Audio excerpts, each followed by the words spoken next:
think that speaking is about following a script, about saying a set of preset words, is that any time you try to work from a script, it tends to flatten out your delivery, and you often lose the inflection that's very important on any one given word, where, as you can see, can often completely change the meaning of what it is you have to say. So inflection's a good thing. Changes in pitch and tone is a good thing. It helps to show passion, helps to keep interest up. It's very difficult to use a lot of tone and inflection if you're trying to deliver a preset set of words. It's real important that when everything we talk about, using gestures and getting this passion out, the fact that people only are ever inspired by the passion behind what you say, it's very difficult to have passion with a script.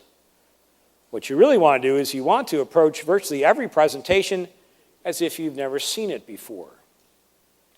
I go to places all the time, work in hotels, give speeches, and they always leave me a podium because they assume that podiums are good things. The trouble with podiums is podiums go back to that Winston Churchill type era. Podiums are not basically a good thing because podiums tell the audience exactly what you don't want to tell them, which is, okay, there will forever be this barrier between me and you. And that's what a podium does. Think about this. This is my little castle, isn't it? This is mine. I've got this turret here where I can fire off stuff at you all. But I'm protected, you know? If you're going to hit me, I've got this. No, it's really true. So we set up this, we tell the audience that I'm going to be behind, there's forever going to be this barrier between me and you. You're you, I'm me, never the twain shall meet. Podiums tend to really work against this connectivity that you want to establish with your audience if you want to be effective.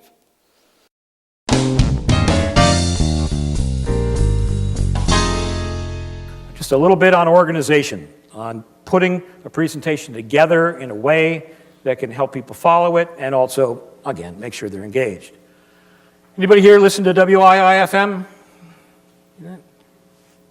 Right, most listened to radio station in the world. In fact, it's the only thing your listeners are ever listening to. What's in it for me? That's what people want. So, rule number one when you're putting together your presentation is, again, you've got to step out from behind your computer, go back and look at the screen, and ask yourself, as a member of the audience, would you find something of real benefit there? And if not, then it probably doesn't belong in your presentation. You know, it's very fashionable these days to use words like death by PowerPoint, to PowerPoint poisoning. It's fashionable to trash PowerPoint, say that it is the bane of civilization. The reality is that PowerPoint is actually a very useful tool for creating true knowledge transfer. The problem with PowerPoint is that nobody ever gets taught how to use it correctly. PowerPoint's one of those programs that you actually can hand to somebody and they know how to use the software in a very short period of time. And because of that, corporations have thought, okay, we're not going to pay people to learn how to do something that you can do in an afternoon. But the problem is learning how to use the software and learning how to create these living, moving documents that have a very specific purpose, which is getting across information in a limited and set period of time, is something that, well, none of us are taught. And the assumption that you can simply pick up a copy of PowerPoint and write a presentation is the same as assuming that if you got a copy of Microsoft Word, you could write the great American novel. Well, tell me this. After this, say the title slide, the slide that's up on the screen as people walk into the room, after that slide, can anybody give me the name of the first slide in most presentations? Agenda. Yeah, we start out with the agenda slide. We start out with the introduction. Hi, we're going to start here with the introduction. That's where we are now. Yeah. And then we go on to the history slide, which I always love. The history. History is everybody's favorite subject, right? Especially history of somebody's company you don't even know. Let's talk a bit about the history of our firm. We're very proud about our history. It started back in 1920. These two guys, Harry and Bill, came together. They had a great idea. Blah, blah, blah, blah, blah, talking on and on. And what happens is for the first 15 minutes of a presentation, we talk about, oh, that's right. First we start out, because we're working with that old adage, tell them how you're going to bore them, and tell them how you bored them, right? That's the agenda slide.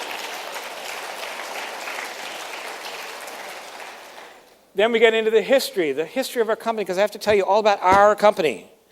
And you understand that well, you're very proud about your company. You might even be proud about the fact that you're number one in your area. We're the number one company out there. In fact, we have so many, we are number one, meaning that if you go with us as a customer, you're going to mean much less to us than you would to any one of our competitors, okay? Because we're the biggest one out there. And then what do you do? Then you get to hear, well, after you see their organizational chart, names that you've never heard of before, right? And they're all over the place. You can't possibly keep track of them. Then they go on to tell you just what a great job they've been doing with the revenues. You know, last year we were number one in our market. We took everybody else's money. This year we're after yours. And that's what we do. That's what we do. We spend presentations. The first half of a typical presentation is about me. Let me tell you about me. This is the message that we send with the typical content of a presentation. We start out talking about how we're going to bore them, and then we start immediately talking about ourselves. Well, if people are in sales, you remember from some sales training that, that's not necessarily the right way to do it, is it? That most people, most clients want to hear about them. So, first thing you need to do is when you start out, you got about 30 seconds to grab their attention. About 30 seconds, and that's about it. Understand, we live in a world of these things. We live in a world with things that look like this. They're remotes. If it's a remote for the TV, Cox Communications out of Atlanta will tell you that the average surfer, the average channel surfer on TV, gives a station how long? 10 seconds. They give it 10 seconds watching it before they determine whether the content is worth sticking with or whether they're going to click the channel onto something else. Cox will also tell you that in a search engine, you type in a word in a search engine, site comes up. How long do you give them before you decide whether that's the site that you want to stay with or you want to move on to the next one in the list? It's 2 seconds. We give websites 2 seconds to determine whether their content is relevant, has any value to us. Well, audiences tend to give presenters a relative break. They give them about 30 seconds. You've got about 30 seconds to send to the audience the message that this is worth listening to. TV news departments have been using grabbers for decades. 10:30 at night comes on, the announcement comes on. Doctors determined that exercise is bad for you. Story at 11. But when's the story? It's typically not at 11, right? It's usually they wait. Oh, that's right. At the very last end of the news. And what do you learn? You learn that doctors noted that men over the age of 75 who have had more than 4 heart attacks should not engage in running marathons when the temperature is over 100 degrees, because it often brings on a 5th and fatal heart attack. So they've determined that exercise is bad for you. But the point is that grabber, that's what news people do, they take a fact, a true fact from the presentation, turn it around in such a way that when you hear it, you realize, well, okay, you got it, but it got you thinking. See, the agenda slide, followed by the history slide, followed by the revenue slide, is the way audiences check out within the first 2 minutes. They sit there, they hear this, and they go, my God, not this again. I've seen it, I've heard it all. They'll give you their attention for maybe the first 30 seconds before they determine whether the blackberries are coming out or you got something to listen to. And so you only have about 30 seconds to make sure that you've grabbed their attention. And that's what a grabber is all about. The purpose of a grabber is to take something out of your presentation that is indeed true and put it in a way that gets people to ask the question, what is this all about? What's going on? You can predict a specific gain. You could say something like, ladies and gentlemen, the next 45 minutes, we're going to show you how we doubled our closing ratio with just one fundamental change to the way we approached our prospects. A specific doubled, and it's got to be a big number. If you're talking about numbers, you can't say, ladies and gentlemen, the next 30 minutes, we're going to show you how you can increase your productivity up to 1.5%. Have I got you? It has to be a specific gain. It has to be of some significant value. Or you can let them in on a secret. This is, ladies and gentlemen, let me tell you a story that's never been told before. Everybody likes to hear stories. As a matter of fact, when it comes to content, anytime you can make your case, anytime you can figure out how to take statistics or any facts that might be otherwise dry and turn them into a story, that's where people listen. And that's a whole course by itself. But People want to be told stories. Pick up the Wall Street Journal today. Pick it up any day. Look at the left-hand column, right-hand column. Every one of them starts out back in 1985 when the internet was still the gleam in the eye of Harry Brown working in his father's warehouse. He said there had to be a better way. So we worked. You have characters, you have a problem, you have a timeline along to a resolution of that problem. Stories keep people's attention. In any case, here's what you got to do. You got to start out, tell the people what the problem is that needs to be solved, tell them what the opportunity is that they need to take advantage of. And then here's where we differ from the way we see most of them structured. Immediately, in the beginning of your presentation, you have to tell them what the solution is, or you have to make that recommendation. See, typically what people do is they'll start out and announce this problem, and then they'll start to pile on the evidence. And they'll say, and people go, oh, I didn't know that. Okay. And you give them some more evidence, they'll go, oh, I didn't know that either. Okay. And by the time they've heard the third or fourth factor saying, where is she going with this?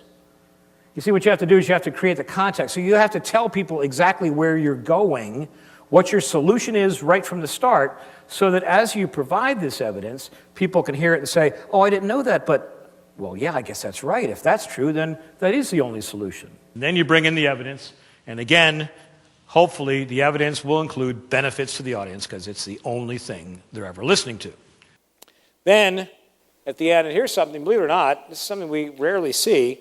The end of a presentation, you've gotten a whole bunch of people together, you talk to them for 45 minutes, and at the end you go, thanks for listening. Bye. And we send people off. I mean, without some type of next step, some call to action.